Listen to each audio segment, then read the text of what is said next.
welcome to the B Team podcast. I am your host, Josh Safran, with my co-host, Matt Mars, and our permanent guest, Rob Nelson. We're here every week to talk to you about all things Bentonville, bourbon, and business. The B Team podcast. Be here. Welcome to the B Team podcast. My name is Matt Mars. I'm actually the host today. And we have Mr. Josh Safran sitting across from me. The co-host today. The co-host. And Rob Nelson. Wow. The guest. The guest. He's Permanent guest. We also have Russ here, and Russ brought us, what did you bring us, Russ? Some Jim Beam Black. I haven't even seen this yet. It's been in the marketplace for quite a while. It's just one of these brands that people want buy. Here you go. And they go, and then you try it for $25 a bottle, ballpark. This is right around 25. And it used to be called Double Black. It used to be an 8-year-old. Because of the demand for all the whiskeys of Beam and Heaven Hill and Buffalo Trace, the huge demand, they did take the 8-year off. But I know with confidence, talking to my friends at Jim Beam this week, this is 7-year-old Jim Beam. So can you find this in stores? Oh, it's all over the I've never seen it. I guess I haven't looked for it. Yeah, I buy it over here in Rogers, right down the road. I buy a bunch of it. Remember a few episodes ago when he called himself the bottom shelf bourbon? Mm-hmm. I'm not saying that that's where you would find the Jim Beam, but you never look past the top shelf. This is on the second shelf at a couple stores here. I tell you, on the news, it's pretty good. Wow, look at you. Caramelized sugar. Yeah. I get a little bit of cedar. I get a little apple pie. I get a little tobacco. Actually, I get. Have you ever been around tobacco that has been fresh cut? Like in a cigar. You got cigar guys on, right? Yeah. So you ever had really good tobacco just fresh? This is what I'm getting. Just a little bit of cedar box, a little bit of tobacco here. I do get a little cedar in there. I thought you were going to say apple pie. Well, apple pie, I mean, come on. Jim Beam, American and apple pie. Yeah. What's the proof on this? But, this brand's been around. Jim Beam has been around since 1795. 86. I mean, Taste it. Yeah, it is. All right, Well, let's taste. So it's a drinker. It's like a When blend. did we cheers Where yet? everyone Cheers. likes it. Cheers. But for The OG. To the OG Russ Kempton. so for a $25 bottle ballpark, 7-year-old, you cannot beat this. Ooh. And it's a Jim Beam product, like which it? is fabulous. No. It's too low of a proof for you. We keep going through this on the episodes. See, the low proof for Too me. medicinal. No, I don't taste You're getting medicinal on this. Yeah. Well, you got to put a little water in it, maybe. Yeah, maybe. Well, take this on your boat. When you have an accident on your boat, you got some medicinal qualities Yeah. for yourself, in the medicine kit. Oh, he's had an accident on the boat before. Maybe right. because I said apple pie a few times, I'm tasting apple. So you feel a little crusty then. Yeah. He's very crusty. He's crusty for sure. Yeah. Crusty and tangy. I tell you what, though, when it's just that struggling on water, this one. just those couple drops of water, Maybe. I get a little bit more of that. I get stone fruit. I get a little bit of bread pudding. Stone fruit. I get a little bit of that. I get a lot of fresh popcorn. Just been right out of the kettle. Rob likes popcorn. I do get a little bit of the popcorn. And again, this has 7 years, so 28 seasons in it. I mean, yeah, this is 7 years is pretty solid. I think it's good. I mean, And I'm glad that you see, again, this is do what's think great it's good. about this podcast, besides the three of you fine gentlemen. Yeah. Okay, this is the great. water helped it a lot. Trying something new was great, right? So, to begin with, for me, just to be completely honest, please be honest with us. it tastes a little bit like soapy water. That's what I'm saying. I drank it Yeah. the First time? And it could have just been something that I drank. Maybe you just washed down your glass with some soap. Prior. Yeah. But with water, it kind of opened it up and it changed it a little bit. I didn't get soapy water, but I do think that the water in it has made it better. And again, Yeah. I didn't have high expectations, Yeah. It smells better than it tastes. but it's good. It's. I would drink this. This is a chameleon whiskey, so what does that mean? It changes colors. The change is its attitude. This is one of these brands for me, I call it chameleon whiskey, is completely different on the nose, neat, and on the palate, neat. And when you add that water, it just flips it. I mean, you don't see that on a lot of whiskeys. It's pretty maintains that level. But this one, to me, flips it in a great way. I like that. And again, we're revisiting. Cut that out. We're revisiting legacy. Well, and so what's so hard for me is I'm a huge. I like as a daily drinker Knob Creek 12-year. Yes. So me and my buddies, we go to Wyoming. We go to Wyoming every year, and we have a 12-year challenge. Well, I brought my old Carter and all. So I got to my 12-year Knob Creek, and it was like it tasted like this, a little bit like soapy water. And I think what's crazy is like your palate, depending on what you've been drinking, will like it changes. I don't think Knob Creek. I think if I would have started out with this, it would have been totally different. 100%. I don't think you'll ever make the marketing team for Knob Creek. Knob Creek, it tastes like soapy water. See, I don't think that they'll appreciate that. But I think I have 2 cases of it. I love it. But if I have it after, if I have it with other stuff. And you could say the same thing about wine or foods. Like if you had something prior to this or after this, it's going to be a whole different experience. We don't have the virgin. So maybe bourbon Rob and I have. Because we don't have Rob and I don't have viewers, a virgin palate like you guys. Yeah. So the viewers are confused right now. We did sample something just shortly prior to this. That's where we think our palates are off. So we would have to give this a second try with a virgin palate. Did you say a virgin palate? Yeah, I did. Yeah. And of all the whiskeys that we've had through the number of podcasts that you've had me on, if I were to do a formal event with those 11, because this is number 11, I do count. Yeah. This would go right around number 2 or number 3 in the lineup of the 11 that we've done so far. 2 or 3 being the best? No, number 2 in the lineup. Oh, in the order. Lighter, the age, it's 86 proof. So this would be, it's not a negative that I would put this to the front of the lineup. I see. We're just scaling up from lighter to medium to heavy. So to be fair, I like higher proof. Yes. The old Carter. You guys do. But you guys like higher proof. I'm not going to say I wouldn't always drink this. It's just not. It's a good I cocktail. think I found out the issue because you just brought it to my mind. It's got a little bit of a syrupy thickness to it. That's those sugar vanillas. That's the popcorn. The popcorn. And the stone fruit. Yeah. All that stuff. And the pudding. Cheers. Thank you, Russ. Cheers, Russ. Keep it going, guys. Good seeing you. We'll see you soon. Well, we're here every Thursday talking about all things Bentonville business and bourbon. Yep. And today we have an OG. Brian. It starts with a B. It's Brian with a B. That's Brian with a B. Open Doors. Great cigar shop down in Fayetteville. And we're so excited to have you here. Thanks. It's Brian, great to be here. Brian, let's start with the fact that you're a good dude. And I know you for about the last couple of years. Mm-hmm. And you just had your 10-year anniversary. It's been like 4. We've known each other for like 4 years. Is that long? Yeah. Time flies when you're having fun. It was a pandemic. Oh, yeah. That's right. It was a pandemic. It feels like yesterday. Yeah. 2 of those years don't count if it's. That's true. But you just had your 10-year anniversary. We did. We just celebrated last Friday our 10-year anniversary for the shop at Open Door Cigars, located at 962 East Rolling Hills Drive, Fayetteville, Arkansas. I love the plug early on. Shut up. Shut up. Smart. Yeah, you got to get it in there. We just had our 10th anniversary. It's been fantastic. We've had a great journey. It's been so much fun. And cigars are a dude's thing. Just like we'll do this toast first. We'll do our first dude's thing. Cheers. Cheers. But you've been open 10 years, but before that, you were a police officer. Yes, I did 28 years in the attitude adjuster business in Fayetteville. Hey, that deserves another cheers. I'm going back to that. To do that when you do. Years. Cheers. I don't know how you I got paid for play cops and robbers. I didn't get paid much, but I got paid to play cops and robbers. I grew up doing it, and I just never quit. It was a blast. I love it.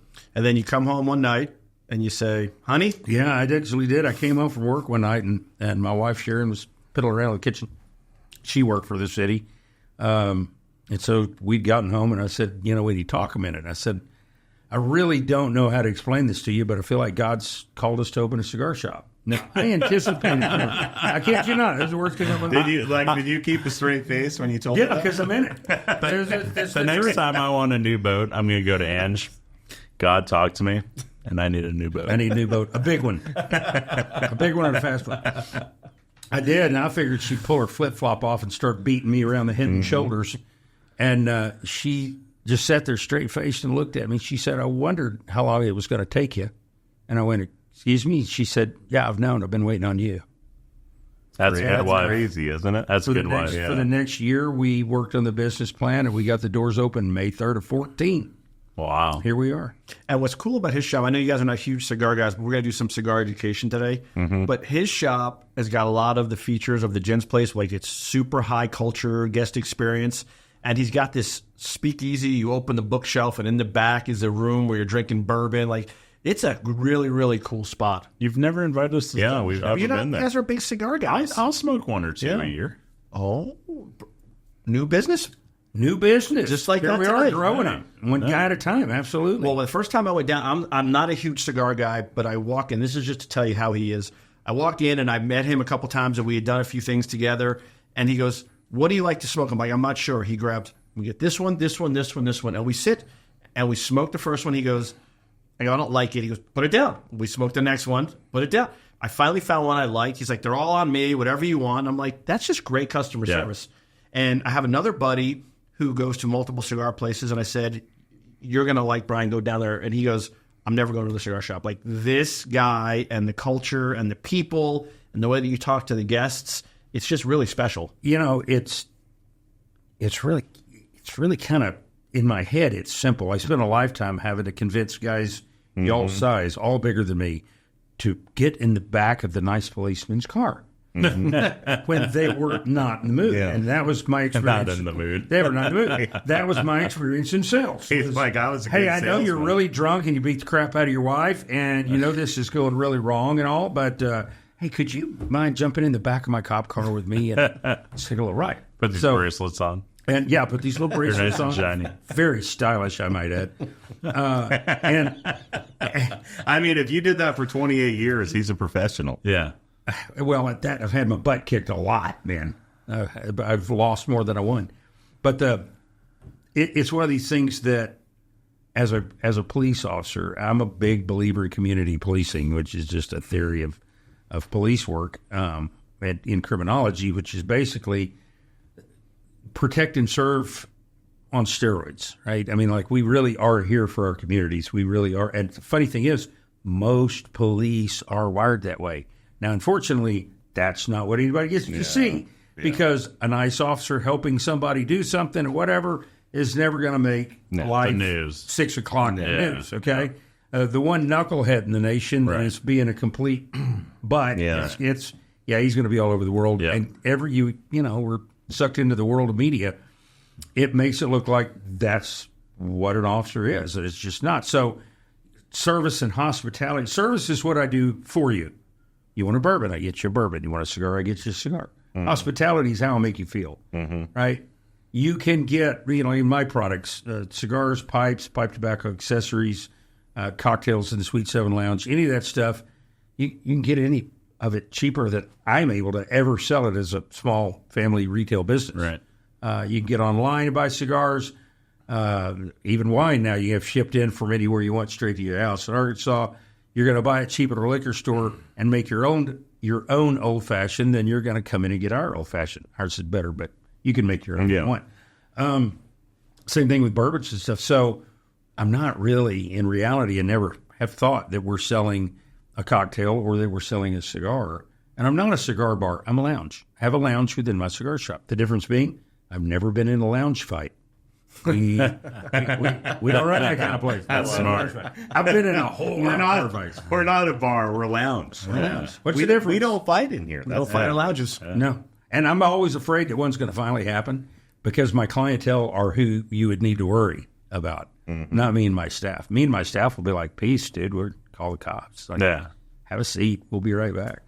My clientele, that's their happy place with no drama. Yeah. And I'm not big enough to hold all of them back, I'm afraid. They'd probably just toss the dude out on the parking lot, be sitting on him when the cops did show up. There you go. Then I got to explain that. But anyway, we sell experience. We sell relationship. If you look at our business cards, it says service, relationship, destination. If we handle service and hospitality well enough, You become a destination. Yeah. you develop relationships. They're not we refuse to call them customers. Customers to us is a transaction. A client is a relationship, right? Mm-hmm. You listen to an attorney talk about his clients. Why? Because when he gets one, he keeps them for his whole career unless he dorks something up, right? And so we try to take good care of our clients, and honestly, that's what we provide, not just a cigar or a drink.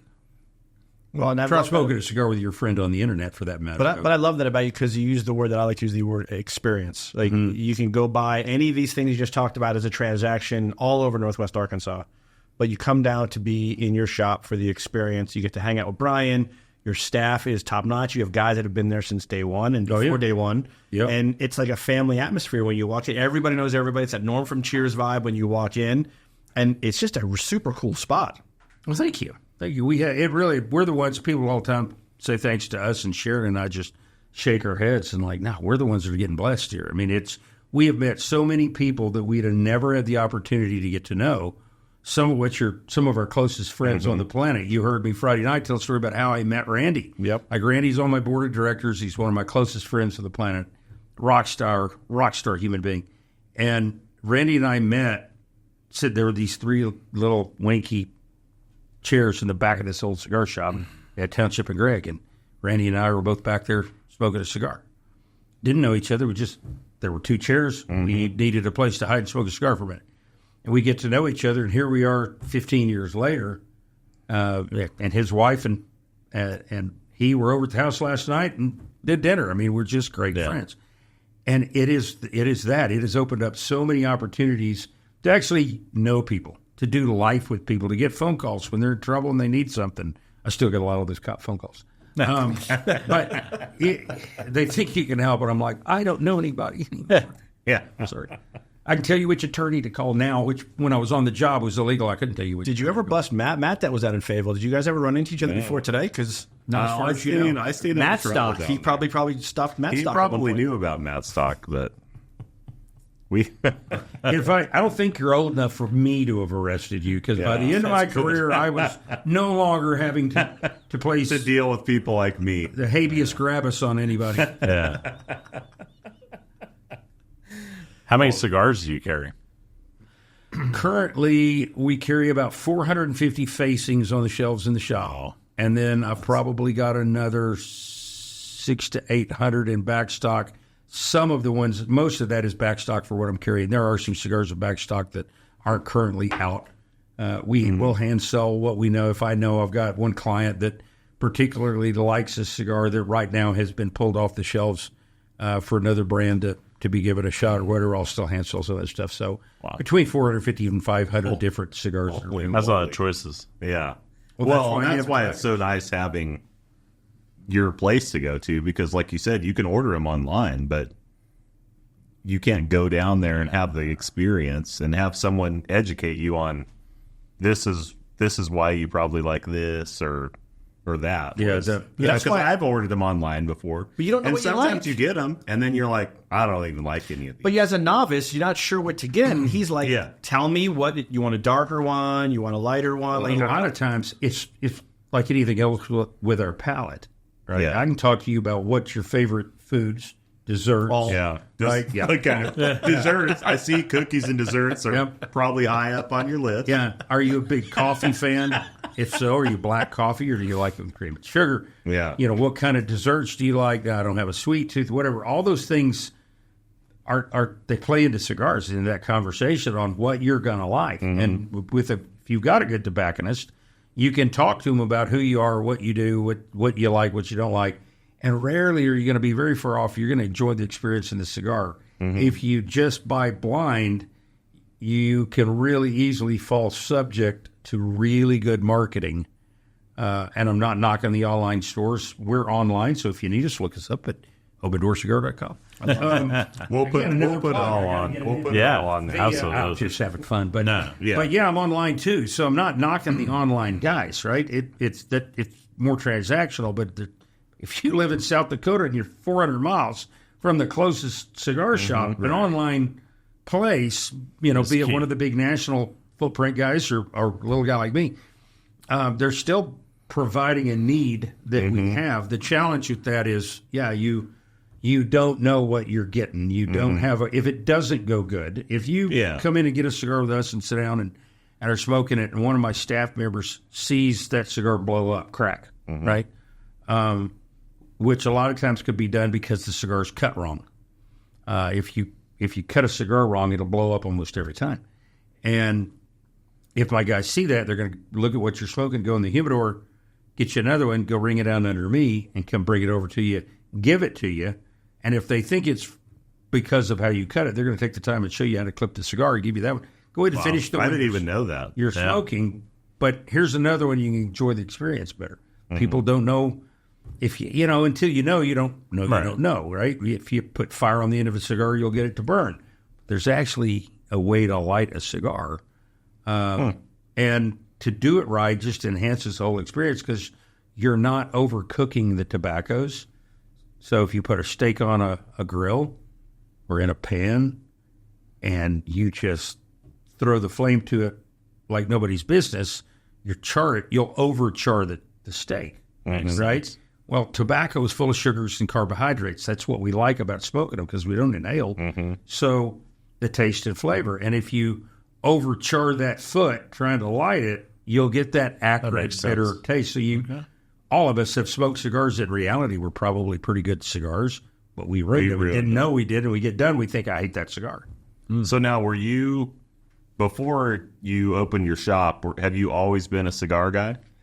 I can't say always because there's been some ebb and flow. I was a single dad for a lot of years, raising a daughter, and I smoked very few cigars in that stretch of time just because as a cop, raising a baby girl, I don't know if you know this about baby girls.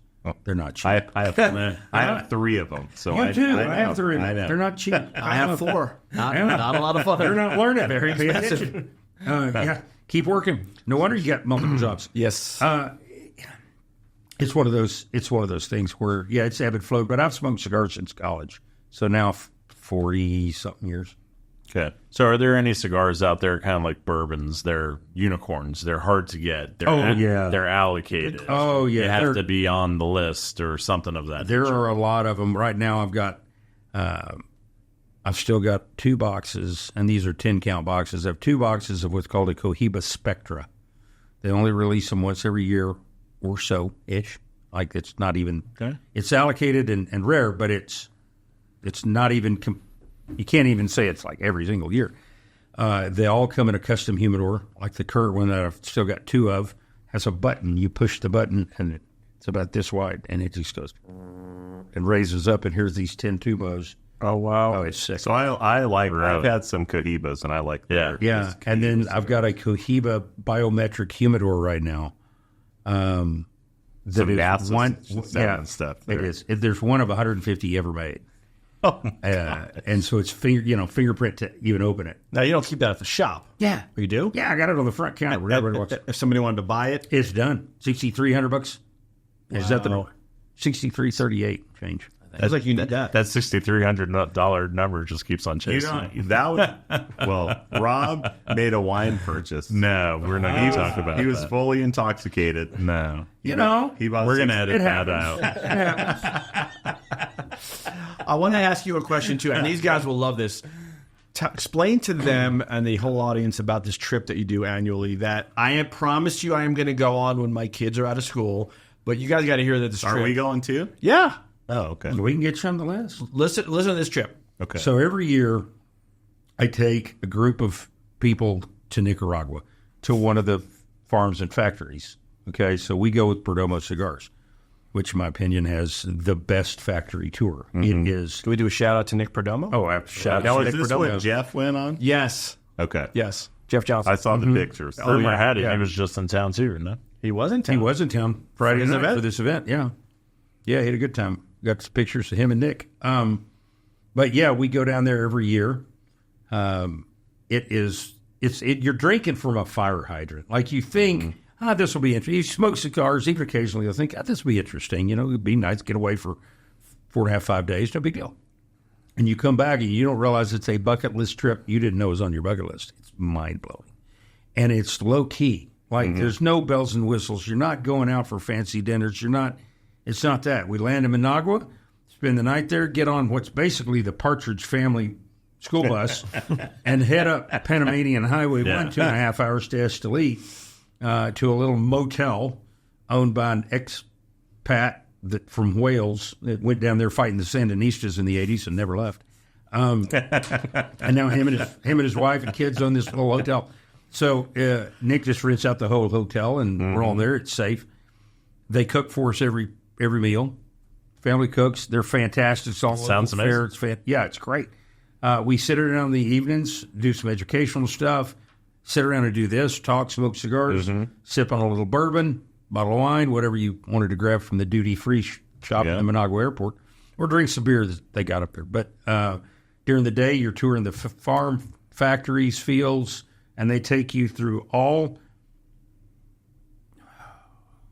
get me on this, 3,067 steps it takes to make a cigar.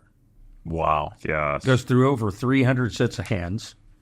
And Nick's got, and as a matter of fact, it's up because he said it at the deal the other night. It's over 6,000 employees with his company, and he started rolling cigars in his garage 32 years ago. I mean, that would be a trip. And everybody that goes, and I get a text every night, I go, can't go this year, got to get the kids through school, but just imagine going to Nicaragua for 5 days and just hanging out and watching the cigar practice and drinking beer, smoking cigars, and just hanging out with a bunch of guys, most of them that are meeting for the first time. Yeah, because they come from all over. I mean, every tour will have usually 24 to 32 people on that tour, and they will do this tour twice a week for like 6 to 8 weeks.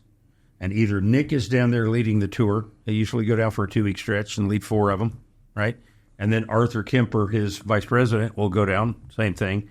And that way both of them can, after 2 weeks out, I mean, they're still working at night off laptop stuff, but they're back in Miami at their office every couple of weeks that way, and they push through it. And I think this year, Nick told me, they took almost 400 people on the tour. And he's been doing this now I've been for 8 years. And he's been doing it long before. I mean, long before me. That would be a fun trip. That's awesome. That would be a fun trip. And you said it's reasonably priced. It's nothing. This year, we got down there and back for $1,498 outside of whatever food you wanted day one and whatever, and the last day and whatever booze you bought. That's super cheap. Yeah. $1,400 something bucks 6 days. You can't beat that. And matter of fact, that was with everybody upgraded to business. Oh. So I did ask you for a favor for today. You did. I said, hey. I handled it. I said, hey, Brian, we're coming in. We're meeting with the guys. Can't smoke cigars in the studio, but I gave a little description of each of the guys. I asked for you to bring a cigar that you thought would be reflective of each of the guys. So grab a cigar for Matt that you brought specifically for him and explain why. I can do it. Sure. So, now, here's the other half of this. Being an old cop, right?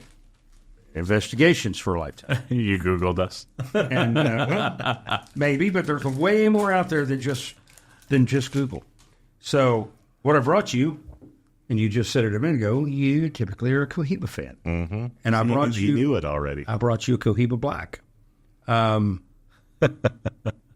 It's rich, deep, pairs amazing with bourbons, does really well with scotches. Typically, everything up to like heavy peated scotches.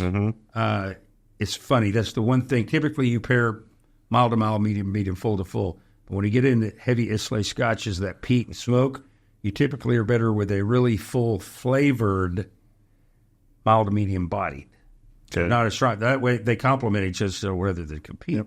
So now Black is what we used to when I lived in Colorado, we would elk hunt every year. And our guy, he was in his 70s, he was our camp cook. He would just, his cigars, he would just chew on them. Chew on them, oh, yeah. He'd never light it. He'd just be chewing on it all day. And it's Is funny. that normal for people to? No, well, yes and no. There are guys, we've got clients, even on premium cigars. Most guys that are just chewers will grab, if you will, machine-made cigars out of Harps or a convenience store, or tobacco outlet or whatever. Right? Okay. They're cheaper and they're just going to chew on them anyway.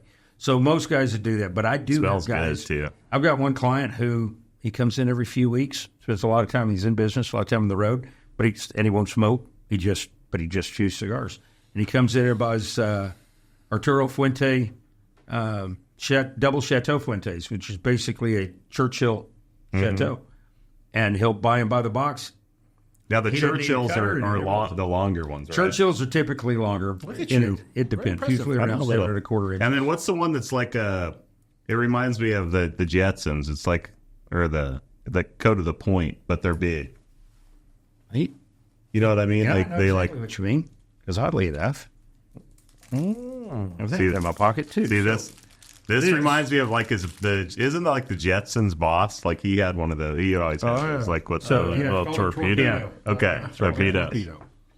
So that was for Ray J. Fernandez. All right. This one And then smells good, I too. asked you to bring something for me. I did. You know me. I did. You know me a long time. I have. And you being the quintessential gentleman, Thank you, sir. we brought you the Oliva Master Blend. Very nice. Very nice high-end. It's also a torpedo. So what is the difference between say this and this one as far as flavor, taste, is tobacco. it like is it So different this is brands mainly- of tobacco? it's totally different company. Okay. Cohiba is actually owned by a company called General. General owns a bunch. They own Punch, CAO, Macanudo, Cohiba. They own lots of companies, and that's only half of that company. The real company is Scandinavian Tobacco Company. Okay. Which has General on one side, Forged on the other. Forged owns Partagas and La Gloria Cubana and a bunch of other brands. So together, they probably have 4,500 SKU. So another question. I keep interrupting. I know, but You're doing great. there some of the punches just punch a circle in the back, and then some cut off. Does it matter? It's a personal. It doesn't. Okay. It's a personal preference as far as whatever. The whole point is, if you'll notice on all of them, right, you can't draw air through them. So clipping a cigar, the purpose is to be able to draw air through it. Some people prefer a punch. Some prefer a V cut, which literally will cut just a trough right through the center of that. I think that's what I have is the V. They're really easy to do. you It's have hard to mess you have a with V. them. Yeah, it's Well, hard. I mean that's my body. You have a lot of shape. Well, I've always been shaped like a V. As a young man like this, as an old man like this. But so when you're talking about one blowing up, how do you cut it wrong to do that? Well, he's going to show us. Yeah, I'm Okay. gonna, Okay. You're going to show us how to cut. Okay, We've got sorry, three I was different getting No, ahead you're of doing myself. great. You're at the Okay. end of the road Okay. here. Sorry, We're at the beginning and the middle. Nick on the tour would go, hey, that's freshman year like- of college shit. he's like- Back out. We're in the 6th grade right now. We'll get there. All right, so you got mine. Yep. And then got I yours. gave you a little bit of a background on Rob. And of course, I did my own research as Good well. friend of mine, class act, permanent guest. So what do we have for Rob today? So, I'm a little worried. you ever listen to Micro podcast? Yeah. Micro, I love Right? it. And and of course, Chuck, right, his oldest best friend. And Chuck is every episode. Well, Chuck, probably going to fire you today when it's done. And Rob, I got the impression that that's right at the verge where you and Chuck are like side by side. Yeah. We're always boxing. So what I brought, so that again, fits your personality, fits your personality. Big, full And it's- cigars. Yeah. Yeah. And again, the master blend, the consummate businessman with all your irons to the fire. Appreciate that. Right? And I have a feeling and then that you're for wrong. Rob, I brought you, this is a mint flavored Mint flavored. Drew Estate Java Petite Corona. Petite Corona. Because I'm petite. Then of course, I think Josh might have had something to do with this. and of course with the, I mean, we thought changing- we thought the long, skinny cigar, very effeminate, would be. I didn't want anything that was too masculine and too, Yeah. you know. Hey, I mean, you it can fits pull me off. perfect. You guys nailed it. Yeah.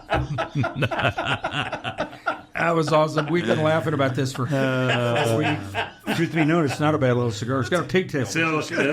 Yeah, to be fair, a lot of these that we've gotten are some of my favorite cigars. Well, you've got Way to make him feel better. Yeah. Yeah, I'm trying You've to got help him infused and you've got uninfused Yeah. cigars. And people ask me all the time, or guys will bag on an infused or a sweetened cigar. And to me, they're good. The truth of the matter is I laugh, and I'm like, God gave you a palate, so take it up with him. Yeah. Right? If you want to bag on your buddy, you're kind of bashing on the father for how he built Yeah, the guy, and I'm that's not right. really sure any of us want to go down that Yeah, route. yeah. The truth of the matter is, I like my steak medium rare. All right, my wife likes her steak like barely dead. Right, I'm talking about Pittsburgh blue. I mean, like wave it over a fire Yeah. a little, and then give it to her, and she's just happy as a clam. not how I want to eat my steak. I know people that eat a medium. To me, I'm like, it's terrible, right? Because I like it the way my palate likes it. It's medium rare. If you want yours burnt like a hockey puck, more power to you. Yes, I think you're crazy, but whatever. It's your steak. Right. You're going to eat it. Eat it the way you want. Some of the biggest, baddest, toughest dudes I know prefer sweet tip or biggest, sweet cigar. baddest dudes he knows. There you go. We got the biggest, baddest. And it's also the guys who are not trying to cover up anything for anybody. They're secure in their masculinity. That's right. They smoke what they like. Right. And they tell their friends Josh to pound sand. Exactly. Hey, Josh. Go pound some sand. There you go. Another T-shirt. So show us how we cut them appropriately. Show us the right way, if you can. If you can look right here at the... And let's try and do it up, like if we... here we go. Because if you can... I have no idea what my point of focus is. Right here at the top, there's a cap on that cigar, right? It's called the head. You have the foot. Like a 5-year-old. Yeah. Head. It's like, which one's beating us? You gotta take the helmet off of it. Yeah. So you can... Then I drink. Cheers. Like a 5-year-old. Sorry. That's amazing. Here in a minute, I'm going to say, if you do this, and somebody's going to go, he said do. But you've got a cap on the cigar right here at the top. And what guys typically do from having watched movies and stuff is clip way down past that shoulder. And what happens is this tobacco is wrapped around the binder, which is holding all that filler together. The wrapper is put on there, and it's all put together with vegetable pectin, right? It's in all our foods and stuff. It's basically a light glue made out of vegetable byproducts. Okay. And that's what's holding the cap on. It's what's holding the tobacco together. And if you clip off that, there's nothing for this leaf to hold itself on because it's only put on at the head. It's wrapped tight down toward the head, and it's capped up down here. So if you're clipping a regular Corojo cigar, you literally don't want to take off more. So that tobacco leaf is probably only the thickness of a one-ply piece of toilet paper. I mean, it's thin, right?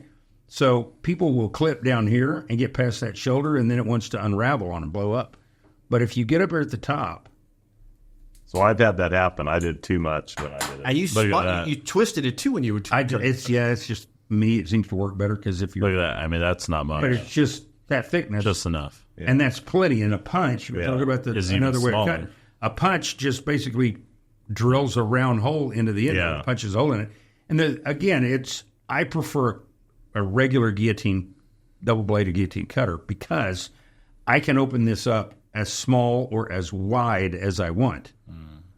So I can cut as small as a 7-millimeter punch hole if that's what I'm wanting out of the cigar, or I could clip it on out. But when you're clipping different size and make cigars like... That's a torpedo, softbox press torpedo in the Oliva Master Blend. Again, if you look, you can see where these like the helmet, right? Yeah. So you want to just the tip is all you want to get on that thing. Exactly, just the tip, ma'am. Do you want to give it a shot? You want to try to cut one with just the tip? No, I'll let him do it. I see what he's doing here. So that one you can take. So if you look, well, you can, but look at this. Look at the size of what you're drawing through here up against yours. Yeah. You notice they're about the same. So obviously I clip a lot of cigars. So do you want to cut your cigar up? Sure. Now the end of that, the head on that is called a pigtail. Okay. So instead of them capping it the way they did both these other two, they simply take that tobacco on that wrapper leaf as it comes up and just... Those are good to chew on. They are. So how far down? So do you all you want to do is take on his tobacco to know? Is everyone different? Or? Yeah. I mean, you'll see the head on all of them about the same, but if you clip too little, you can clip it a second time. If you clip too much, you can't put it back on. How would you rate that for? That is an A+. Heck yeah. Hey, stick your finger in there real quick. I've seen that in a mob movie. The double guillotine. All right, so this way, if this is this video too, right? Yes. So this way, if there is anybody that ever watches this that knows me, that smells really recognize good. me. So I have a question for you. So what flavor is that? Did you try it? Did you taste it? Mint chocolate. What do you mean taste that? So Brian, we can't light in here, of course, but I say we do it. But there is a trick to lighting, right? Spinning it and lighting into. So there is so cigars. A cigar, you can see all the filler, the tobacco in the middle, right? It's called the bunch. They take a tobacco leaf in their hand, and they will begin to put the other tobaccos in there that are going to give this particular blend its particular flavors, okay? And that gets, if you will, that gets folded around and rolled and put in a press that is literally this big, whatever size cigar they're rolling. Goes in a press, and that press gets put under a lot of, they stack a bunch of these boxes.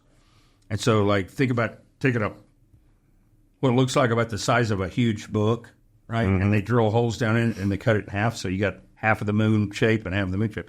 They'll stick these binders and fillers in there, put the other half on, stack a bunch of them, put it under a big press, and it'll sit there for about a half an hour. And then they'll take them all out, and they'll turn them. So it's sitting in a press. They'll turn it a quarter turn. So that little line that may have been made when they put the two halves together, they turn it a quarter turn and do it again, and that line disappears, so it comes out smooth. Then most cigars are rolled by a pair, two people. One's the buncher and one's the roller. And the buncher does the binder and all the filler, and then the roller puts on that outer leaf. Highly educational, right? And I wish you could have brought some tobacco so I could watch the buncher and the roller over here. Whoa. All right, so I've got a question. Shoot. As we digress. So 450 types of cigars, and that's just in your store. There's probably a lot more than that. Oh, you could give me an empty Walmart. I couldn't put all the cigars in there. So you hear about the Cuban cigar. Yeah. Which we can't get here in the U.S. Legally, no. Right. Yeah. So talk to us about that. Like, what makes it so sought after? Is it just because you can't get it here in the U.S.? Well, yeah. I mean, my personal theory, anyway. Right. Yeah. What makes them so sought after is that's kind of where the cigar culture was born. Right. Was Havana, and then when the embargo happened after the revolution, and it's a U.S. embargo, so you can buy Cubans all over the world. You can't buy them in the U.S. And it's not illegal per se to possess a Cuban cigar in the U.S. It's illegal to sell one because you can't bring in that commerce. That should have to come in through customs, all the appropriate taxes be paid and all that. There's an embargo. So we can't, in the U.S., we cannot import legally anything from Cuba. So any Cuban rum, any cigars, any of that stuff that's in the U.S. has been diverted into the country illegally. And so you're not going to ever find it in a retail store. If that embargo would be overturned, the company I told you about, well, I may not have, there's one of the big companies called Altadas is owned by a bigger company called Imperial Tobacco that is now owned by the Chinese, but they also own 1/2 of all Cuban tobacco, and they own Altadas, which is the domestic, U.S. domestic wing of that. Okay. So even if they did release the embargo, Cuba is a communist country. They're not going to send Brian Waters at Open Door Cigars Cuban cigars. They're going to put them in Casa de Monte Cristos. This is my opinion. I have nothing other than opinion on this. But back to your original question of why are they so sought after, the culture, modern culture anyway, to cigars was really kind of birthed there in Havana, in that whole 30s, 20s, 30s, 40s, 50s, when all of the mobsters, all the movie stars, all the politicians were all going down to Havana like we do Cancun. Mm-hmm. Yeah. It was a vacation spot. Right. And or Bimini. Or Bimini, yes. But I've heard that Cuba kind of like slipped, and now like the Nicaraguan cigars are better than the Cuban cigars. Again, this is purely, that true? Or this is it's very true. But here's again personal opinion. So take it all with a grain of salt for an old knuckle dragger. Mm-hmm. Cuban tobacco back in the 50s and 60s probably was the finest high-end cigars on the planet, premium cigars on the planet, right? Because they were growing very, very, very few anywhere other than Cuba and a little bit in the Dominican Republic, and the rest were being made in the U.S. All this happened, and the families in Cuba that owned farms, fields, and factories and were producing these fine, handmade, artisan craft cigars, they had a choice. They either had to leave the country or they went to prison or die, because they were property owners in a country that just lost the revolution of the communists. Mm-hmm. So you don't own a farm, Yeah. The country owns the farm. So now it's really the only real export they've got. And so since embargo is 61, 63, somewhere in there, failing on my history. Since that embargo came in, the passion for tobacco and cigars had to get out. So, like all of Perdomo cigars actually originally come from Cuban seed. It came out of Cuba. Interesting. Right? Most all of the stuff that you're getting out there, that's where they will claim, and some derivative, it's true. But once tobacco's grown in a region, 15, 20 years, that particular seed strain has taken on properties of that particular area. So there's an argument that, well, I don't know, wherever the very first seed was is what it all is, where it came from, whether it been Cuba or Connecticut or, Russia. I don't know where it came from. Highly educational today, Seth. Yeah. What country is the biggest? Most Cuban cigars now suck, in all honesty. Really? If I did a blind taste test in here, a blind taste test with you, I could lay out a whole bunch of cigars, and the ones that you would throw down first nowadays are Cubans. But because you can't get them, they're highly sought after. We're Americans. Right? If I tell you I have a bag of poo, and I will do you a buy one, get one free, you're coming in doing double. Matt's getting triple. Yeah, it's a thing. We're Americans. If I tell you you can't have a bag of poo, You want you're wanting a bag of poo even more. It's just something about our Western privileged way of life. flying to me. Yeah, we want what we can't have. That's right. We want what we So can't have. is there a region that is it just your favorite region, or is there kind of a sought after region that everyone wants? If you look at imports in the U.S. right now, Nicaragua is crushing everyone else in the world. They sell and import more cigars in the U.S. than all of Honduras and the Dominican Republic combined. Right? You've got the other countries that are out there that grow tobacco. Until you get into like Indonesian stuff, which they grow a lot of tobacco that is used in a lot of machine-made cigars. But in premium cigars, it's the DR, Honduras, and Nicaragua. With very small projects being done in the U.S. here or there nowadays, the property's worth too much up here to grow tobacco. But and Nicaragua's soil it's all volcanic, which is what tobacco needs. It has great climate for it. It just grows amazing tobacco. And the American palate is much stronger tobacco, generally speaking, than Dominican or Honduran. The American palate over the last 25, 30 years since the 90s has really kind of leaned toward that really full-bodied, heavier stuff. I'm definitely going to get these guys to come down and we'll spend some time in the shop. Yeah, that's amazing. I mean, this is fun. Too. That way the glass of bourbon can be on me. Yeah. Ooh, I like that. Last thing on Open Door. So again, just the address, Fayetteville, hours, how people can find you, and what's the next cool thing you guys have got going on down there? Well, we've got a number of things going this year that are going to be a lot of fun. We've got events most months. I've got events with some of the top manufacturers. We got Rocky Patel event coming. We got a My Father event coming. I have a Crux event coming. We have got General is doing, which again is Cohiba and these. Now, you have it all on your social media, or where does it? You can find most. I usually don't just put it all out on social media because people get lost in it. So I typically run what I think most social guys would refer to as campaigns. Okay. Like you'll begin hearing about something until I'm through it. You heard tons about the 10th on all our platforms, online and Facebook and Instagram, which, of course, I'm old, so I'm like Facebook, slow. But I got to figure out the Instagram thing. We're there. It's just hard for me. It doesn't work in my head. But you'll find out about whatever we're doing, and as soon as we get past it, I'll start pushing the next project out there so people still have plenty of time. But I'm not inundating you with this, what I'm doing in March and May and June and July and August, and I'm not doing things in September, but then October, November. So what's your demographic look like? Are you seeing younger people? As a matter of fact, Nick Perdomo's first trip, he's been at our shop 3 times. And the first time was in 2017, and that was his big thing he said to me. He was halfway through the night, and it was a record night up to that point with him. And he goes, "Can I ask a question?" I go, "Sure." And he goes, "How do you get so many kids in here?" Because cigar shops are notorious across the nation to be a bunch of guys my age. They're hobby shops. They're not running a good business, and they're not trying to. I recognize guys my age are all dying. Yeah. We're getting older. We're having heart attacks. And we're all cheap. We don't like to spend a lot of money. Yeah, I'm a boomer, dude. We're super cheap. That's why we like Facebook. We're boomers. Yeah, that's right. That's what my kids tell me. But yeah, our that was his question. We've always done a lot of stuff to try to bring younger people in, but we show them respect. We're glad to have them. I want to hear from late millennials and now Gen Zers. I want to hear from them because they're not wrong. They think different than I do. Yeah. Like they don't. Well, they're all doing perceive- that vape stuff now, so Well, and, I'd rather see them smoke a cigar, maybe. Yeah. oh, it's got to be healthier. That vape is nothing but a chemical. We Yeah. don't know the effects of yeah. that, but Luckily, we'll you be could dead edit before that they out. figure Yeah. those out. And I don't vape anyway. no, I don't either.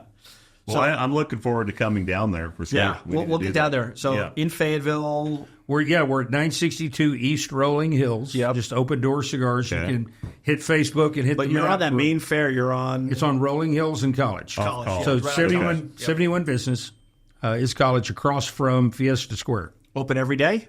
We are open Monday through Saturday. We open every day at 9 a.m. I close at 11 on Monday, Tuesday, Wednesday, and I close at midnight on Thursday, Friday, Saturday. And I bet you got guys standing there waiting for you to open at 9 a.m. on a Tuesday to smoke a cigar. Usually, I've got a couple of clients that we usually let in the door at about 8:15 or 8:30 because they're just part. I call them the go-getters club. They're just little old men, and they come in there and wait till she calls, and then they go get her. So, I don't want to leave these old guys sitting in their car. I just bring them in, give them a cup of coffee, and they mind their own business. But we open at 9 and close at 11 the first part of the week and midnight the second part of the week. Tuesdays is poker night. You just buy a cigar, $10 and up on the shelf as your buy-in. We'll usually play 3 tables, so 20 to 24 guys. The last 2 guys split the pot, and they split the cigars on chip, 60-40 chip count or whatever it is. And then on Thursday night, we do cave night, which my wife cooks for the Fifth Fleet every Thursday, and we will feed you for free. It's on us. Just come by and have dinner. If you want to smell, great. If you don't, So nice. Yeah. classy. That's awesome. she's been doing that every Thursday since 2011. Wow. She was doing it at the house, or a totally separate thing. And the guys at the house were like, what are we going to do about cave night? Because that's what they named it. When I was opening the shop, I was like, guys, I'm not going to be here.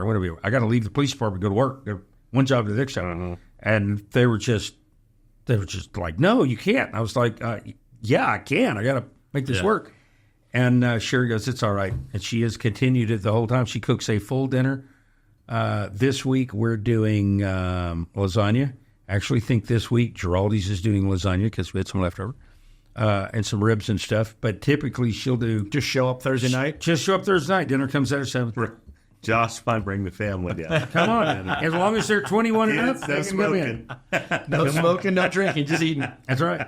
But I want to thank you for your friendship. Sure. It's been my honor. From a Gents Place perspective, anytime I say, Brian, we're doing Thank something you for charity, sponsoring us, man. my pleasure. But that's reciprocal. Every time I say, Brian, I'm doing something for charity, and you go, tell me when and how much. Every single time, it's not even a question. It didn't, like Zig Ziglar once said, you can't help enough other people to ever hurt yourself in the long run. And so I'm more concerned with who's asking me when I get approached on something. And again, you and I met back in 2020, just kind of dorking around with how do we run our types of businesses with nothing but Zoom? That's a real challenge. Yeah. And so we were like, meh. So we did a Zoom Gents Place call, and we had 50 guys on drinking bourbon at home during COVID. Nick Perdomo came. It was got great. online with us, That's awesome. It was fantastic. sitting on his patio in a 1978 pair of shorts and a tank top. Yeah, he was epic that night. Nick is always epic. He was a little dialed down at your event. He was a little quieter than I was anticipating. Yeah, it was. It's funny if your staff isn't.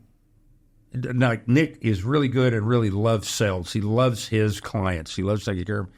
And if your staff's not doing it, that dude is at that table like he's a minimum wage employee, just selling and selling and selling. Yeah. My staff's watched him for a number of years. Then we care about our clients, so they're pretty good. Plus, we had Pat, our Perdomo rep, up from Dallas for the event.